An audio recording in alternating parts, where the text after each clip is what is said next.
बदल। भाई लोग नमस्कार, आप देख रहे हैं भोजपुरी स्टार न्यूज़ और भोजपुरी स्टार न्यूज़ में आपका स्वागत है।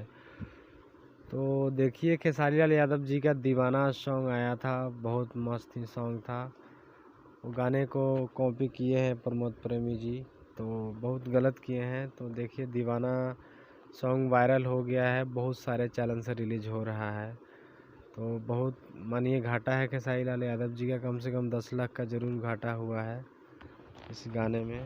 तो ऐसा नहीं करना चाहिए। बहुत अच्छा सॉन्ग था दीवाना, जो खेसारी लाल यादव जी गाए हैं, और बहुत मस्त ही सॉन्ग है दीवाना, जिसका राइटर थे अखिलेश बाबा, जो बहुत अच्छे राइटर है। तो देखिए फाइनली कौन सा चैनल से गाना आ रहा है, तो ज़रूर आप लोग को बताएंगे। ऐसे सुनते रहिए, जितने भी चैनल पे डला रहा है गाना, सबका व्यू गर्दा उड़ा के दीजिए। यही अपडेट था भाई लोग, धन्यवाद।